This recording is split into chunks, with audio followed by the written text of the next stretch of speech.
Salut à tous et bienvenue dans ce deuxième épisode de EZ Protect Server. Dans cette vidéo, je vais vous expliquer le mode de licensing pour EZ. En fait, EZ fonctionne en mode unilicence. Cela veut dire une licence pour protéger tous les appareils. Ça veut dire que si vous avez par exemple 3 serveurs, 50 ordinateurs fixes, 20 ordinateurs portables et 30 smartphones. Tout ça, ça vous fait 103 devices ou bien appareils pour une seule licence. Donc, votre licence que vous allez souscrire ou bien acheter, c'est une seule licence, mais qui peut activer jusqu'à un nombre donné de devices. Bien sûr, auprès du revendeur, vous allez demander, par exemple, pour 150 postes ou 150 appareils. Et vous n'aurez pas une licence par appareil. C'est une seule licence qui installe les 150 appareils. D'accord? Le licensing, c'est on dit bien de la flexibilité pour faire évoluer la protection. D'accord? Un abonnement annuel, minimum de 5 postes. D'accord? Ou encore tout ce qui est MSP à partir d'un poste. Licence hybride, en premise ou encore en cloud. Donc, la licence que vous avez, c'est pour mettre ça en local ou encore vous pouvez mettre ça dans le cloud. Ça dépend de vous. Le tarif est dégressif au volume et selon engagement des durées de 1 ou à 3 ans. Ça veut dire que si vous avez 5 postes, le prix peut être cher. Je dis n'importe quoi. $100 pour, par exemple, disons $200 pour 5 postes. Pour 10 postes, forcément, ça ne va pas être divisé par D, mais ça peut descendre par exemple à $150. Ça, c'est juste des exemples que je donne. C'est forcément pas cela, d'accord? Ajout de poste, upgrade ou renouvellement durant toute la durée de vie de votre licence. Donc ça, c'est tout ce qui concerne la licence. Maintenant, on va parler maintenant en termes d'offres commerciales ou encore de bundle. EZ vous donne la possibilité de protéger tout ce que vous voulez. Tout dépend de vos fonctionnalités. D'accord? Vous avez le bundle EZ Protect Entry, d'accord, qui vous donne le droit d'avoir une console d'administration, une protection endpoint, protection des serveurs. Par contre, le sandboxing, chiffrement et le reste, vous ne pouvez pas faire. Si vous allez sur EZ Protect Advanced, c'est là que vous pouvez avoir le sandboxing et le chiffrement de données. Avec le EZ Complete, d'accord, vous allez jusqu'au patch Management and Vulnerability. Alors, cette offre, en fait, vous donne la possibilité de gérer, de faire le patch management ou encore la gestion des vulnérabilités. C'est-à-dire, en plus de tout ce que EZ peut faire, la détection qu'il peut faire sur votre host, d'accord, il peut relever toutes les vulnérabilités que rencontre votre machine. Et cela vous permet de faire un patch management. Donc, vous pouvez corriger cela. Il y a des offres comme le EZ Protect Elite qui va jusqu'à l'authentification forte. D'accord? Et vous avez le EZ. Bon, il y a aussi l'offre EZ Protect Enterprise qui est le millier. En fait, je pense que c'est ça qui a remplacé EZ Complete, d'accord? Et vous avez le EZ Protect MDR. À l'époque, on parlait de EZ Inspect, d'accord? Avec les MDR, vous voyez qu'il y a la possibilité de faire des Managed Detection and Response. Donc ça, c'est pour des environnements SOC, d'accord? Pour ceux qui travaillent dans les environnements SOC, cybersécurité, c'était ou bien c'est des grandes entreprises qui prennent des solutions MDR et sa mise en place demande une vraie compétence aussi. Voilà. Maintenant, en termes de console d'administration, voici tout ce que la console peut faire pour vous. Je pense que j'en avais parlé, mais on va aller rapidement. Administration et déploiement centralisé de toutes les solutions. Disponible sur site ou on-premise ou encore sur le cloud. Interface multi-tenant. Synchronisation avec votre Active Directory. C'est-à-dire, vous avez compris. Donc, on peut connecter Active Directory à EZ. Visibilité sur l'intégralité du parc informatique, inventaire matériel et logiciel se connecte à un SIEM ou SOC. Ça veut dire, si vous avez une stack LK, vous avez votre Wazoo, vous avez votre Splunk, KeyRadar, tout ce que vous voulez. En fait, la console d'administration IZ Protect peut se connecter à vos logiciels tierces des événements de gestion de sécurité pour envoyer tout le log là-bas. D'accord? Voilà la console d'administration. Voilà, la console d'administration. Vous pouvez gérer limite de nombre par poste. Donc, vous pouvez aller jusqu'à 50 000 postes à gérer dans votre console. D'accord? Système d'exploitation, prise en charge, iOS, tout ce qui est toutes les distributions Linux. Vous avez Windows et Android. Mise à jour de la console. Ici, on dit par IZ parce que c'est cette partie qui est le cloud. D'accord? Quoi d'autre je peux vous montrer? Le IZ Bridge, c'est des trucs que vous pouvez lire.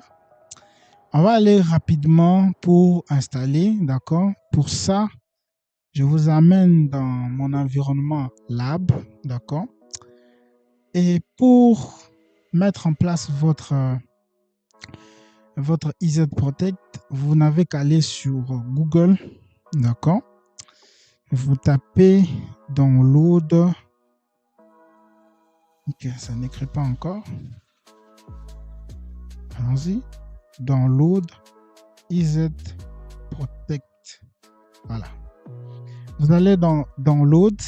Alors, vous pouvez mettre en place sur du Windows, d'accord, ou encore sur des Linux.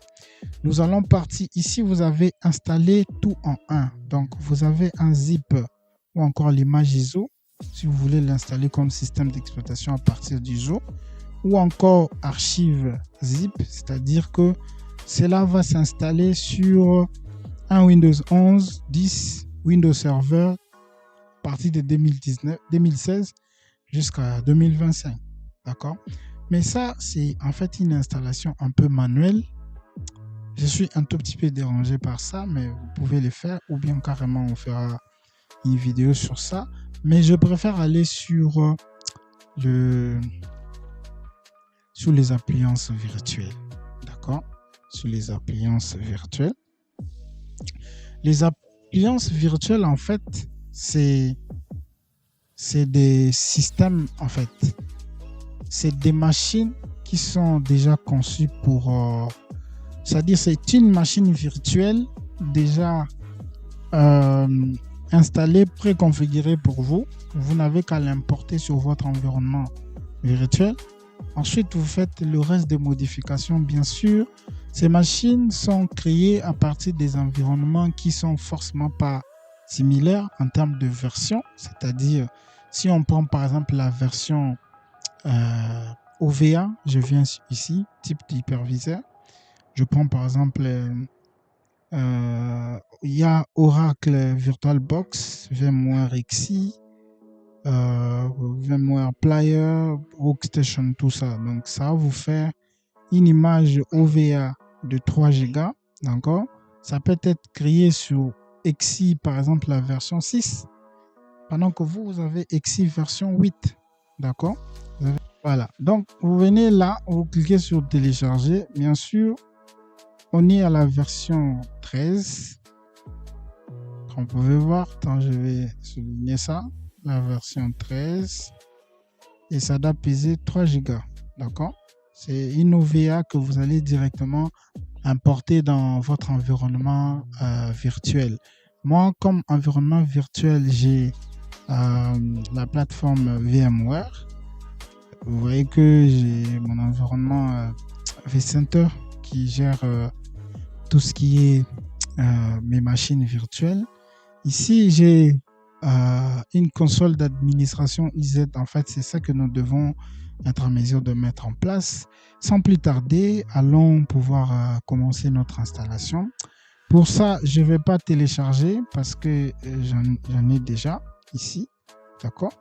Je l'avais déjà téléchargé. Ça pèse 3 Go. Je vais vous mettre le lien dans la description de la vidéo. Comme ça, avant de commencer à son installation, vous les téléchargez d'abord avant. Alors, allons-y, c'est parti, on va commencer. Donc, je me connecte sur mon environnement, je me positionne sur mon cluster. Je vais faire deploy OVF template. Non. Ah oui, c'est ça. Voilà. OVF template. Voilà. Ici, je vais aller chercher l'image. Donc, je vais prendre ça ici. Voilà. Je vais prendre ce chemin. Le chemin qui est là, je mets comme ça. Je tombe là et je prends l'OVA. Bon, ça vient là. Voilà. Next. On va pouvoir donner un nom à notre machine. Moi, j'ai une façon de nommer mes machines virtuelles. VPS 85, je pense, -NSDL, Protect 3. Parce que j'en ai fait des tests et ainsi de suite. Donc, ça va aller sur ces data centers. Je peux choisir où mettre ça. J'ai dit Security Tools. Voilà. Suivant.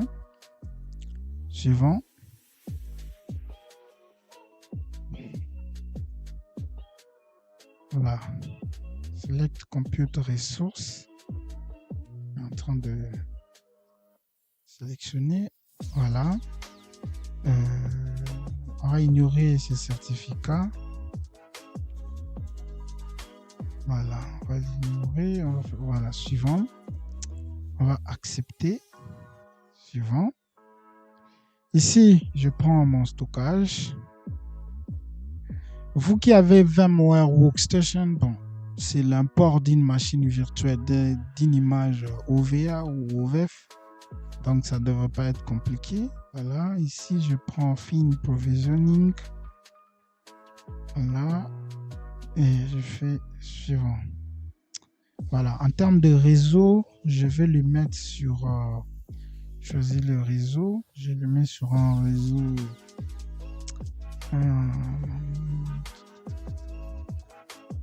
je prends le réseau qui est là. Ou bien prod. Voilà, prod. OK. En termes d'IP, bon, je veux mettre ça en... on va laisser comme ça, suivant. Voilà. Et je fais finish. Voilà. Là, je vais voir que notre machine est en train de se déployer sur notre environnement. Regardez. Si vous pouvez voir qu'il est à 0%. Donc, on va juste patienter un tout petit peu pendant que ça va se charger et on va se capter juste après. Donc, voilà. On va patienter. Je vais mettre une petite pause à la vidéo. Le temps que ça charge à 100% et on va continuer par la suite. Alors, notre OVA a été importé avec succès. Donc, on va juste réduire comme ça. J'ai fait ça. Voilà. Carrément. Et si on descend, ça doit être un peu plus en bas. Carrément, je vais me mettre ici. Je vais aller dans Security Tools. C'est ici que j'avais mis ça. Voilà. EZ Protect 3. Non, pas ça. Voilà, c'est là. Ok, alors, la machine a été importée avec des caractéristiques suivantes. 6 VCPI, 8 Go de RAM, 128 Go de disque et puis se connecter dans ce réseau. Avant de le démarrer, je vais un tout petit peu customiser, c'est-à-dire je vais augmenter la RAM. Je vais augmenter la RAM 20, je veux que ça soit un peu plus rapide. En termes de CPU, je remets ça à 2 parce que bon, j'ai d'autres machines qui consomment déjà assez de CPU, donc je ne veux pas trop rester là. Donc voilà, je fais OK. Voilà, une fois que c'est modifié, maintenant on va démarrer. Voilà. On démarre notre serveur. Vous voyez que l'OVA que nous avons importé, c'est du Linux Odeur. Mais voilà, j'ai un autre qui tourne. En fait, il s'agit de la version Linux ou encore du OS qui a presque ou totalement remplacé CentOS, qui est Rocky Linux. Donc, la machine que vous venez d'importer, en fait, c'est un Rocky Linux. Donc voilà, on est là. On va faire Launch Web Console. Ça va nous ramener ici. Voilà. Vous voyez que j'ai déjà une adresse IP ici, par exemple, parce que le réseau auquel j'ai branché la machine donne ou pompe les adresses IP dynamiques. Donc, on va se connecter. Maintenant, pour se connecter, on dit Enter Management Mode en bas ici. Vous voyez? Donc, il faut faire Entrée pour aller dans le Management Mode. Je fais ça. Le mot de passe par défaut ici, c'est ERA Admin. C'est ça que je vais taper. Si c'est le bon, on va se connecter. Attention, le clavier peut être en anglais. Et ce que vous tapez peut ne pas être le vrai mot de passe. Donc, je tape à nouveau. ERA Admin. Wow. C'est compliqué pour avoir ce mot de passe. Alors, je vais faire ceci. Donc, Remote Console. Je pense que j'avais installé ça. Je pense que j'avais installé ça. Là, ça ne vient pas. Donc, c'est bon. On va continuer ici. Et on ne peut pas aussi voir ça. On ne peut pas aussi voir ça.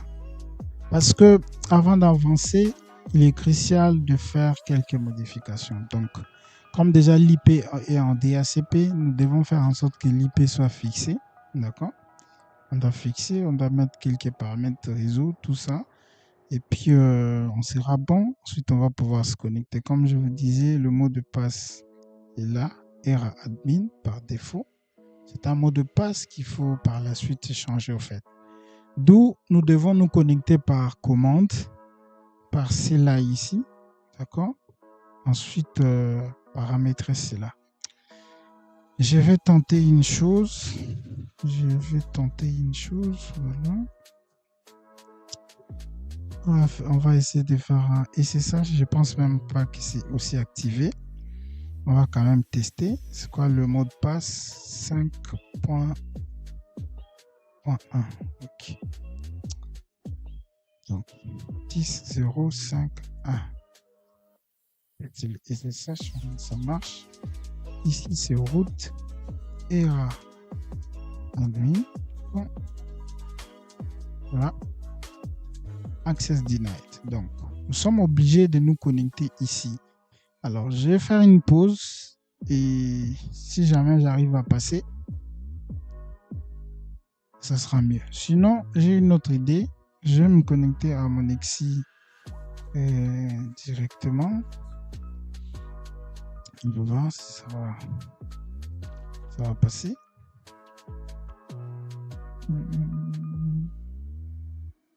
D'accord.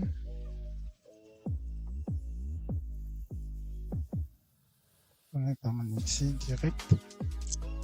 Parce que ce clavier ici, en ramener ça sur le vCenter, forcément il change le clavier et c'est difficile de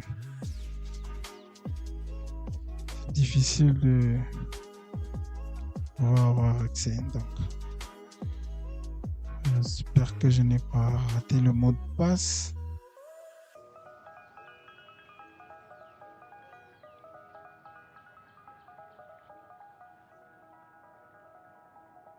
J'espère que je n'ai pas raté le mot de passe. Oh, c'est pas bon ça. C'est pas bon ça.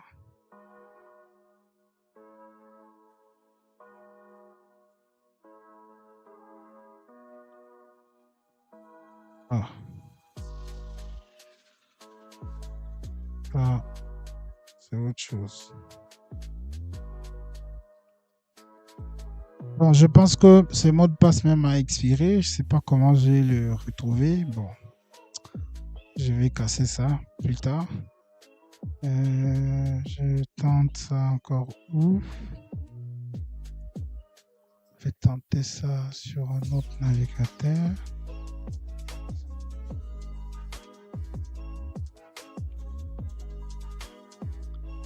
Voilà. Je les tente sur un autre navigateur. C'est comme ça, hein. Ça arrive deux fois. Et puis bon, comme je ne vais rien cacher ici, on va voir comment faire ça. Alors, j'ai trouvé une technique pour faire ça. Voilà, ERA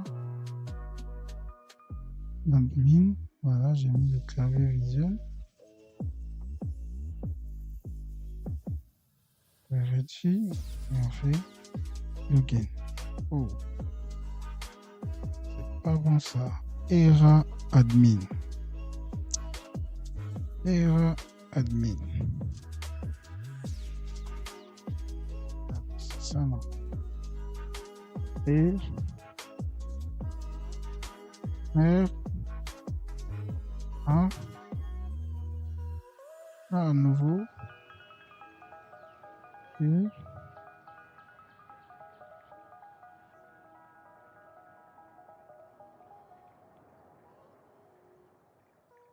admin M I et puis N. Et entrée. Login. Oh, oh, ça c'est pas bon ça. Ça c'est pas bon. Bon, on va faire ceci. On va prendre cet IP ou ce navigateur. On va le mettre sur plutôt l'URL. On va le mettre sur le navigateur. Donc allons-y. https voilà, //10.0 051 8 443. Voilà, je lance. Ici, dans le navigateur, voilà, on aura cette fenêtre. Le hostname, on peut appeler ça comme vous voulez. Moi, j'ai dit Protect 3 parce que j'ai d'autres. Le mot de passe qu'on connaît, c'est ERA admin. Donc, c'est ça que nous allons mettre ici. Windows Domain, donc vous devez avoir un contrôleur de domaine. Ça aussi, c'est un des prérequis dans l'idée où vous allez pouvoir connecter votre EZ Protect à un contrôleur de domaine. Donc, je mets ce que j'ai, un point local. Et je mets, vous voyez que je ne fais que compléter parce que j'ai deux autres serveurs qui tournent déjà sur lesquels j'ai fait la même chose. En termes d'IP, donc on va dire 10.051. On maintient l'IP /24 comme gateway 10.0.5.254. DNS1, je vais mettre ça. Voilà. Et puis DNS2, je vais mettre le 88 pour avoir accès à Internet. Alors, le mot de passe qu'il y a ici, on peut changer ça. J'ai dit top. Bref. Un comme ça. C'est le mot de passe que je vais mettre. Au lieu de garder ERA admin. Voilà. Et la console va rester en anglais. Je clique sur j'accepte et je fais submit. Alors, password mask contain, voilà, digi, tout ça. On nous demande un mot de passe qui doit aller jusqu'à 14 caractères. In at least 3 categories, lowercase. Ce mot de passe n'est pas fort pour eux. Bon, d'accord. allons-y sur... Alors, ce que j'ai fait, c'est que j'ai mis le mot de passe 2 fois. Voilà. Je pense que ça montre en vert. Ça devrait aller. Submit. Veuillez décimal. IPv4 dot décimal format require. Ok. Donc ici, on va mettre 255. 255. Voilà. C'est ça qu'on va mettre. Et puis submit. Et si on vient ici, voilà. Le serveur est en train de redémarrer au fait. Il redémarre parce qu'il y a des modifications qui ont été appliquées et regardées. Ici, vous avez, c'est un Rookie Linux qui est en train de booter. Voilà. Donc, c'est très bien pour nous. On attend que le serveur finisse de démarrer et ensuite on aura accès à notre serveur qui va faire office du contrôleur. Alors, c'est quoi?